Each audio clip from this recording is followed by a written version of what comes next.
सहनाववतु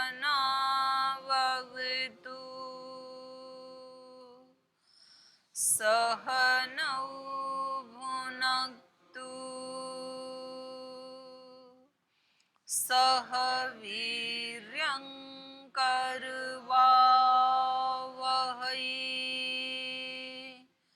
तेजस्विनावधीतमस्तु मा विद्विषावहै ॐ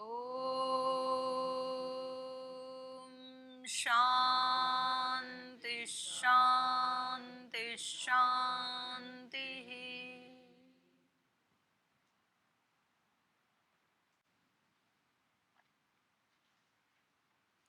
तो कल ये प्रसंग चल रहा था कि कैसे माने कि प्रकृति से जगत नहीं बना है, पुरुष से नहीं बना है, प्रकृति से ही बना है, तो कैसे सिद्धि हो उसकी।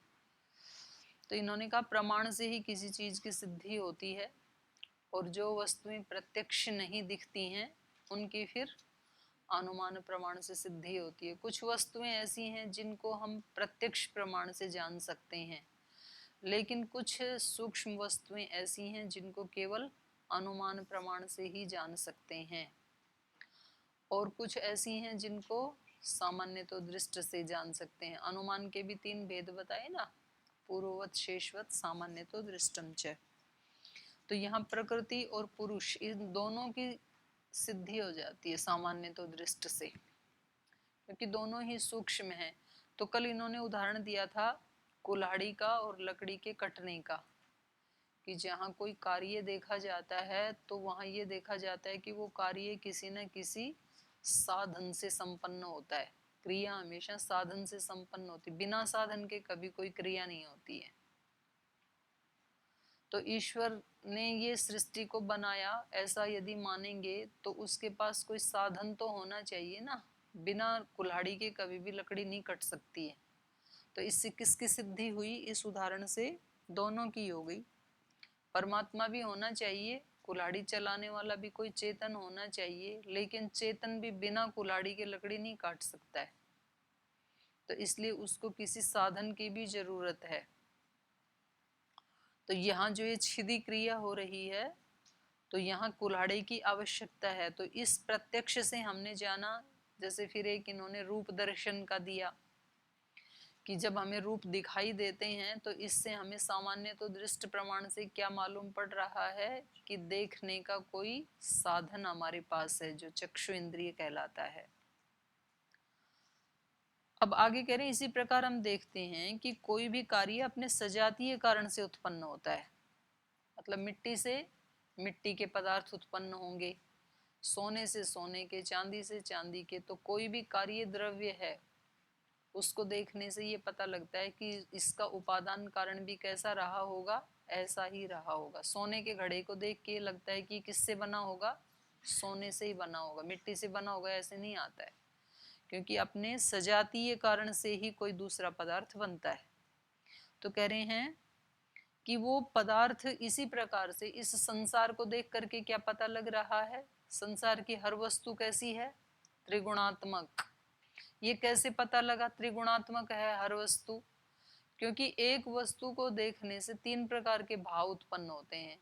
किसी को वही वस्तु सुखदायी लगती है, किसी को वही वस्तु दुखदायी लगती है, किसी को वही वस्तु उपेक्षित लगती है।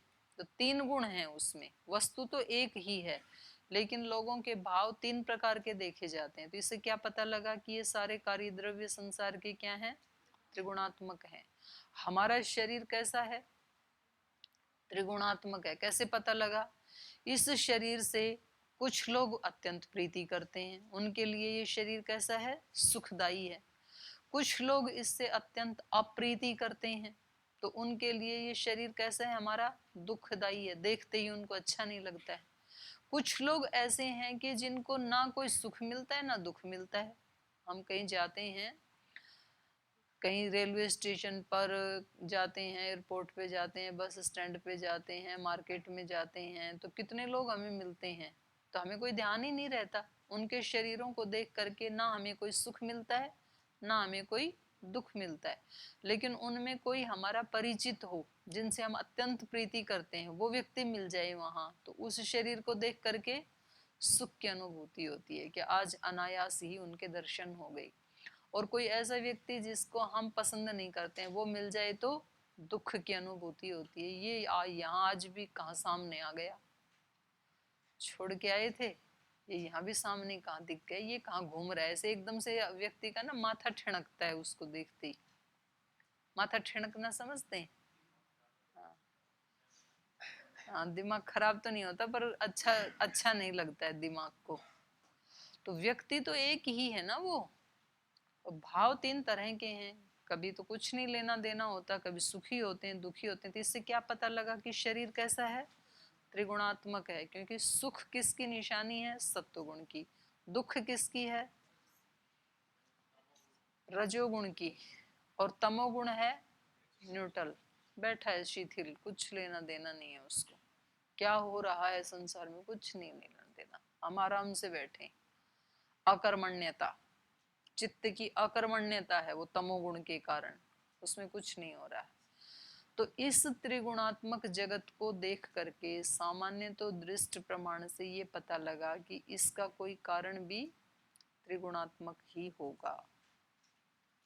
ऐसे आगे एक उदाहरण दे रहे हैं कि लोक में देखा जाता है शैया आसन परिछद ग्रह उद्यान आदि समस्त साधन अपने लिए कोई उपभोग नहीं करते। किसके लिए होते हैं ये, दूसरे के लिए होते हैं।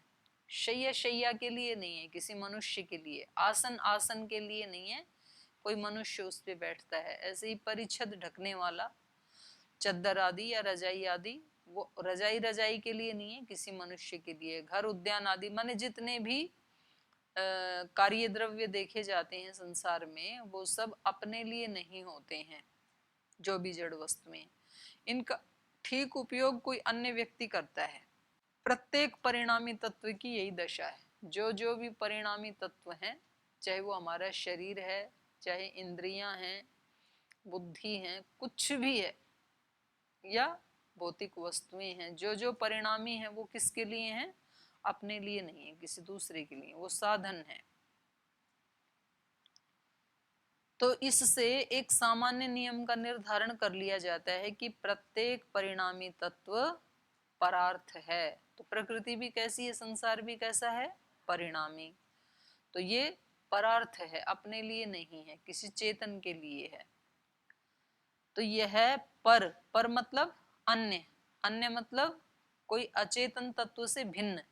क्योंकि प्रत्येक परिणामी तत्व अचेतन है, तो यदि अचेतन अचेतन के लिए ही हुआ तो वो परार्थ नहीं हो सकता, वो तो स्वार्थ हो जाएगा। तो इसलिए प्रत्येक परिणामी परार्थ है, इस स्वरूप से ही च्युत हो जाएगा। इसलिए वह पर अचेतन से अतिरिक्त कल्पना किया गया, और वो क्या है, चेतन है। फिर वो अतीन्द्रिय चेतन तत्व। तो इस सामान्य तो दृष्ट प्रमाण से दोनों की सिद्धि हो गई। ये प्रकृति परार्थ है, तो पर तो कोई दिखता नहीं है, जो भी दिखता है वो क्या दिखता है, जड़ ही दिखता है। दिखने में हमें शरीर दिखता है और संसार की स्थूल चीजें दिखती हैं। और कहा कि ये जो भी परिणामी है वो किसी पर के लिए हैं, तो वो पर तो दिखता ही नहीं है, पर इससे भिन्न होना चाहिए, अचेतन से भिन्न। तो सामान्य तो दृष्टि से ये जान लिया कि इस अचेतन से भिन्न तो फिर कोई चेतन ही होना चाहिए, क्योंकि चेतन अचेतन अचेतन के लिए तो हो नहीं सकता है।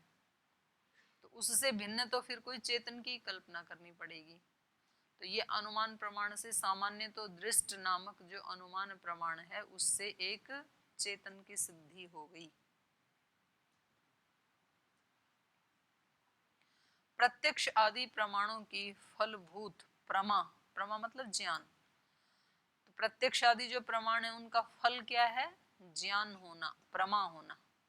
तो प्रमा या अनुभूति अचेतन बुद्धि को होती है या चेतन पुरुष को होती है। इन्होंने कहा कि ये जो ज्ञान हो रहा है हमें इन प्रमाणों से, प्रत्यक्ष से, अनुमान से, अनुमान में भी सामान्य तो दृष्ट से हमें ये ज्ञान हुआ कि ये जड़ प्रकृति किसी चेतन के लिए है।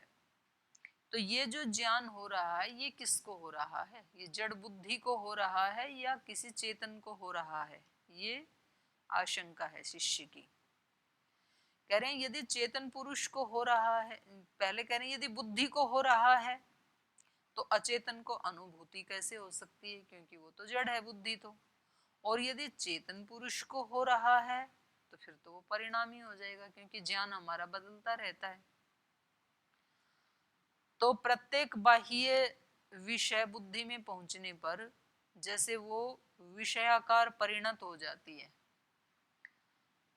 दो तरह से ये परिणामी होगा। एक तो हमारे ज्ञान बदलते रहते हैं, और दूसरा ज्ञान से पहले जो चेतन था वो एक स्थिति, और उसमें ज्ञान और ऐड हो गया तो वो ज्ञान युक्त, तो परिणामी हो गया ना।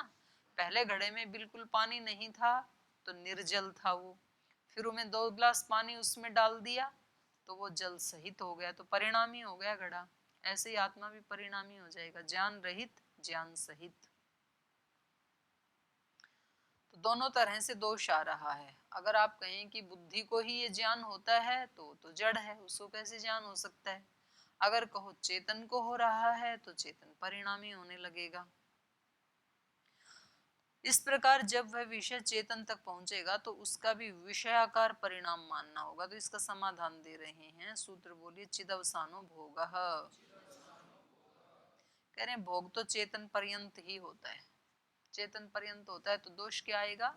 परिणामी, वो परिणामी होने लगेगा। अब उसका समाधान ये करेंगे। सुख दुख आदि की अनुभूति होना यही भोग है, और इसका अवसान चेतन में होता है।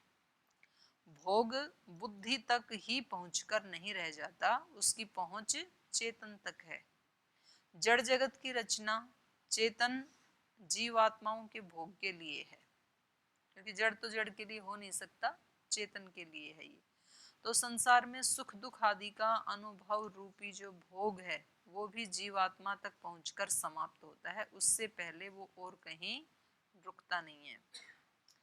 सुख दुख आदि की अनुभूति आत्मा को होने पर भी उससे किसी प्रकार का विकार या परिणाम की आशंका करना व्यर्थ है। कैसे?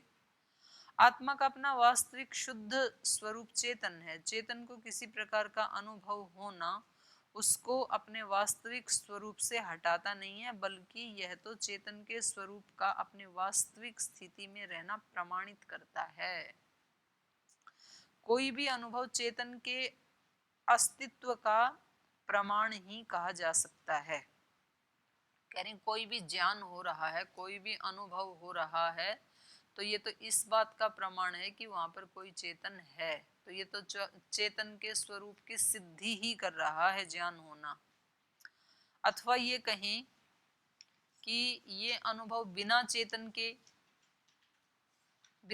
के अस्तित्व के हो ही नहीं सकता, तो ये भी चेतन की सिद्धि कर रहा है। ऐसी स्थिति में चाहे किसी विषय का अनुभव हो, वो चेतन के अस्तित्व का द्योतक ही है, उसको प्रकाशित ही कर रहा है, किसी प्रकार का उसमें विकार नहीं आएगा। जैसे स्वच्छ स्फटिक मणि जपा कुसुम के संपर्क में या सहयोग से लाल प्रतीत होती है। गुड़हल का जो फूल है उसको जपा कुसुम कहते हैं। तो कह रहे हैं जैसे वो उसके संपर्क में आने से लाल प्रतीत होती है, पर उसके अपने वास्तविक स्वरूप में कोई अंतर नहीं आता। तथा जैसे स्वच्छ जल में चंद्र के प्रतिबिंबित होने से जल के अपने वास्तविक स्वरूप में कोई विकार नहीं आता, ठीक इसी प्रकार बुद्धि के संपर्क या सहयोग से सुख दुख आदि का साक्षात अनुभव करने पर आत्मा के अपने शुद्ध चेतन स्वरूप में किसी प्रकार का अंतर या विकार नहीं आता।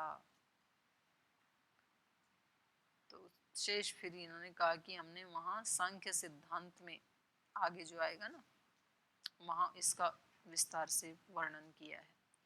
यदि भोग आत्मा को होता है और संसार की रचना उसके भोग के लिए है, तो इसमें यह आपत्ति है कि संसार की रचना तो और किसी ने की, जिससे समस्त विश्व का अधिष्ठाता कहा जाता है, और इसे भोगता है जीवात्मा।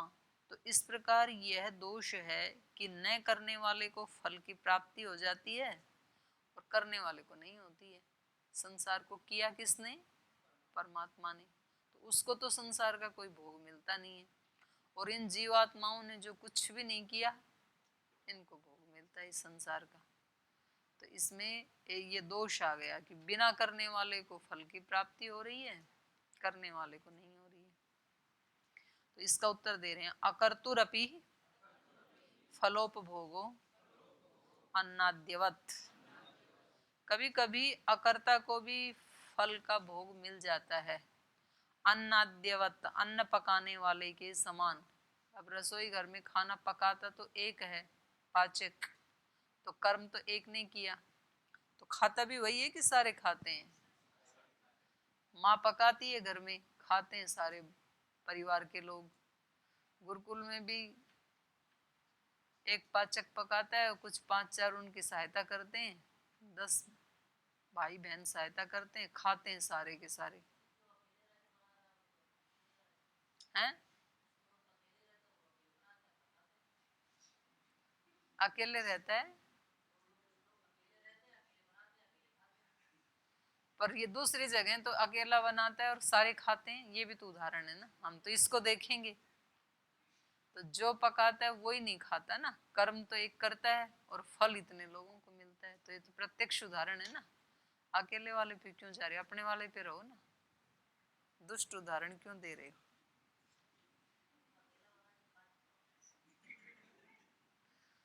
तो देखो ये कह रहे हैं, अकर्तुरपि फलोपभोगो अन्नाद्यवत, न करने वाले को भी फल का उपभोग हो जाता है अन्नादि के समान। लोक में ऐसे देखा जाता है, एक व्यक्ति रसोई आदि बनाकर तैयार करता है, उसको भोगने वाले अन्य अनेक व्यक्ति होते हैं।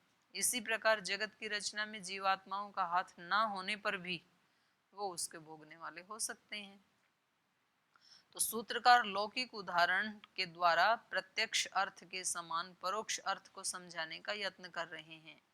यह दृष्टांत केवल इतने ही अंश में लागू है कि करने वाला अन्य होने पर भी भोगने वाले उससे अतिरिक्त हो सकते हैं। मतलब उसको फल नहीं मिलेगा ऐसा तो नहीं है ना। जो बना रहा है उसको वो किस भाव से बना रहा है, कितना पुरुषार्थ किया, उसका भी फल मिलेगा और खाने को भी मिलेगा। लेकिन उसके अतिरिक्त औरों को भी मिल जाता है फल, कभी उसको फल कहें या प्रभाव कहें, उस क्रिया का प्रभाव। कोई एक व्यक्ति यज्ञ करता है अपने लिए, अपनी किसी कामना को लेकर के, लेकिन उसका फल कईयों को मिल जाता है। जो भी वहां से निकलता है उसको सुगंध आ जाती है ना फिर, और उसको भी मिलेगा जो कर रहा है, तो वो कोई वंचित थोड़ी है उससे। तो कह रहे हैं ये व्यावहारिक बात कह करके अब इस उक्त दोष का वास्तविक समाधान कर रहे हैं। तो एक तो होता है कि किसी तर्क से जो खंडन करने वाला है उसको तुरंत रोकना और फिर उसको गंभीरता से शास्त्रीय भाषा में उसका उत्तर देना। तो ऐसे इन्होंने किया। तो अब ये कह रहे हैं, अविवेकात्वा तत्सिद्धे कर्तुहु फलावगमः। कह रहे हैं अविवेकात्वा अथवा अविवेक से कृत कर्मानुसार, जो कर्म किए थे उसके अनुसार, तत्सिद्धे है, जगत की सिद्धि होने के कारण। कह रहे हैं ये जो जीवात्माओं को ये संसार मिल रहा है, ये ऐसे ही फोकट में थोड़ी मिल रहा है। इन्होंने कर्म किए थे और जैसा कर्म किया था वैसा वैसा ही संसार उनको मिल रहा है। संसार एक जैसा होते हुए भी सबको एक जैसा मिल नहीं रहा है, सबको अलग अलग मिल रहा है। सूर्य एक ही है, लेकिन सूर्य का प्रकाश या सूर्य का ताप सबको अलग अलग मिल रहा है, अलग अलग उसके प्रभाव उनके जीवन में। किसी के लिए सुखदायी है, किसी के लिए दुखदायी है। जिसकी आंखें दुख रही हैं उसको सूर्य कैसे लगेगा? वो कहेगा उगे ही नहीं तो कितनी अच्छा हो, उसके लिए बड़ा दुखदायी है। और जो बेचारा अंधेरे में बैठा था उसके घर में सांप घुस रखा है, दिया भी है नहीं, लालटेन भी है नहीं, उसके लिए सूर्योदय कैसा होगा? बड़ा सुखदायी। अब पता चलेगा कहाँ से घुस रखा है, नहीं तो जान खतरे में थी। तो ऐसे ही कह रहे हैं, ये आत्मा में कर्तृत्व भोक्तृत्व आदि की सिद्धि अविवेक के कारण होती है। आत्मा ना तो करता है ना तो भोगता है।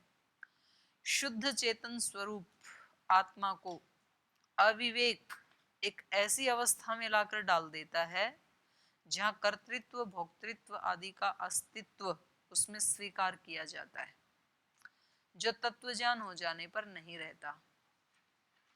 तो कह रहे हैं ये भोक्तृत्व भी जो मानता है ना, वहां तक भोग जाते हैं, लेकिन वो उनका भोगता है या नहीं, ये फिर अविवेक या विवेक पे डिपेंड करता है। चीजें तो दिखेंगी, माने स्फटिक मणि में लाल फूल की परछाई तो जाएगी, पर स्फटिक मणि उससे सुखी या दुखी होती है, तो ये उसके अपने विवेक और अविवेक के ऊपर निर्भर करता है। यदि उसमें विवेक है तो वो ना खुश होगी ना हटाने पे दुखी होगी, और यदि उसमें अज्ञान से युक्त हो गई विवेक मणि तो फूल लाने पे खुश होगी और फूल को हटाने से दुखी होगी। तो ऐसे ही ये आत्मा अविवेक के कारण सुख दुख को अपने साथ जोड़ लेता है, वास्तव में होता नहीं है। तो विवेक ज्ञान हो जाने पर ऐसा नहीं होगा। अविवेक क्या है? चेतन और अचेतन के वास्तविक भेद का साक्षात्कार न होना। जब कोई जीवात्मा इस अवस्था में होता है तो धर्म अधर्म आदि स्वकृत कर्मों के अनुसार जन्म मरण के सततगामी प्रवाह में बह रहा होता है।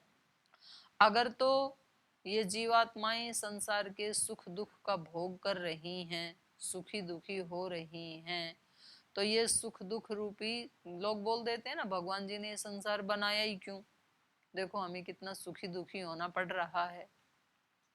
तो ये भगवान जी ने जो संसार बनाया उसके कारण सुखी दुखी नहीं हो रहे हैं, बल्कि जो धर्म अधर्म कर्म किए थे और उनका अपने आप को कर्ता मान लिया कि मैंने किए थे, तो फिर भोक्ता भी मुझे ही बनना पड़ेगा।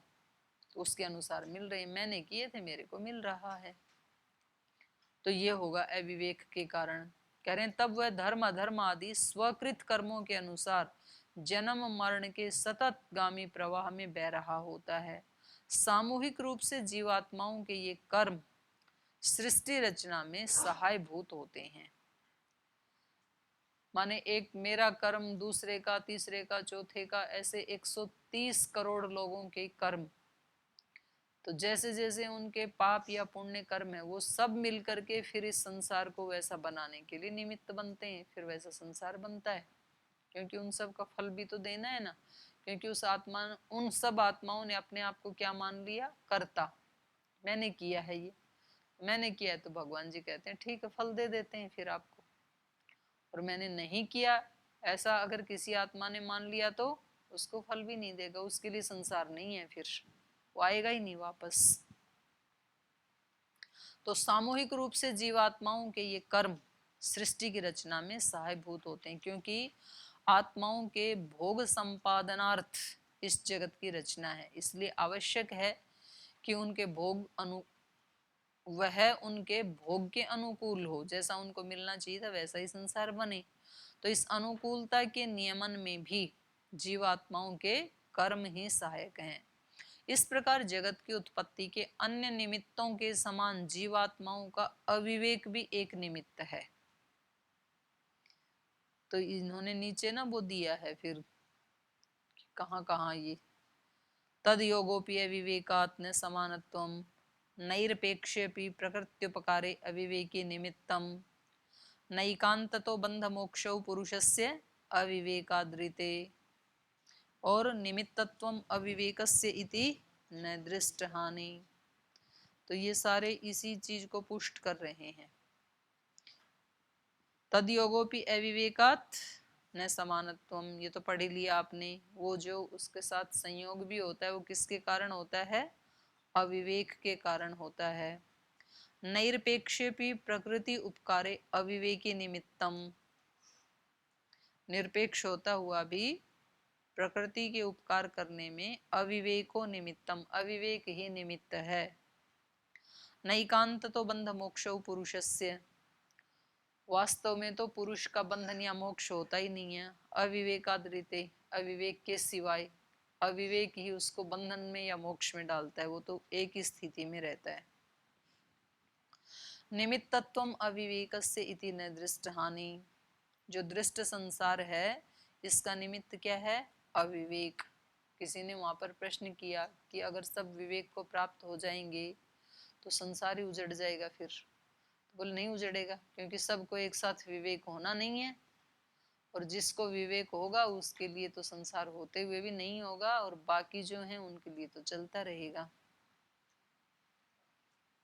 अतएव फल की प्राप्ति अर्थात भोग कर्ता को है, इसमें संदेह नहीं है। बुद्धि आदि अंतःकरणों से लगाकर जितना विश्व है वह सब जीवात्माओं के भोग का साधन या उनके भोग का विषय है, ये स्पष्ट हो जाता है। इस सब की विशेष रचना में जीवात्माओं के कृत कर्म और अविवेक ये दोनों सहायक हैं। इसलिए जीवात्माओं का फलोपभोग अपने किए कर्मों का परिणाम होने के कारण कर्ता को ही भोगों की प्राप्ति होती है। कर्ता यदि वो है तो भोक्ता भी वही होगा, कर्ता नहीं है तो भोक्ता भी नहीं होगा, दोनों साथ होंगे। जब जगत की उत्पत्ति में आत्माओं का अविवेक, जो कर्ता होता है वही भोक्ता होता है, दूसरा भोक्ता नहीं होता है। ये कह रहे हैं ना, जो करता है तो भोगता है, अगर वो करता नहीं है तो भोगता भी नहीं है। तो अभी तो हमने उदाहरण दिया कि जो अकर्ता है वो भी भोगता हो जाता है। खाना आपने बनाया नहीं लेकिन भोगता तो है, आप खाने के खाते हैं ना। तो कभी कभी अकर्ता भी भोगता हो जाता है, होता है।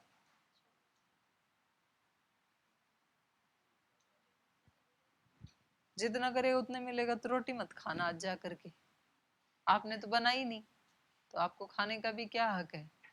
जो करता है वो भरता है, जिसने बनाई वो खाएगा, आप क्यों खाते हो? हुँ? आपने किया ही नहीं ना।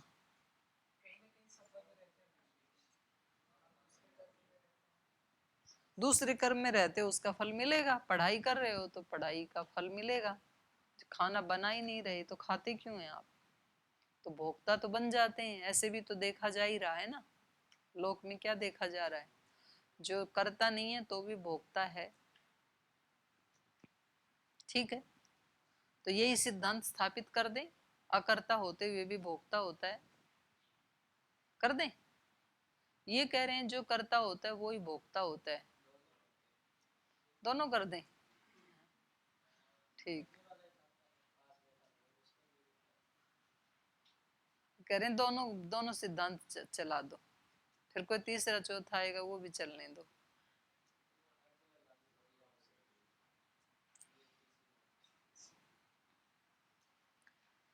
तो जगत की उत्पत्ति में करें सबकी, इन सब की विशेष रचना जीवात्माओं के कृत कर्म एवं अविवेक, इस पे चिंतन करना आप। अच्छा, हाँ, इसका उत्तर फिर जब आप नहीं बताओगे तब मैं बताऊंगी। आप अकर्ता होते हुए भी भोक्ता क्यों बन गई? क्योंकि सिद्धांत तो कहता है जो करता है वही भोक्ता होता है। आप तो रोज खा लेते हैं दूसरे का बनाया हुआ, तो इसमें सोच के फिर बाद में चर्चा करना है। इसलिए जीवात्माओं का फलोपभोग अपने किए कर्मों का परिणाम होने से कर्ता को ही भोग की प्राप्ति होती है, ये सिद्धांत कहा इन्होंने।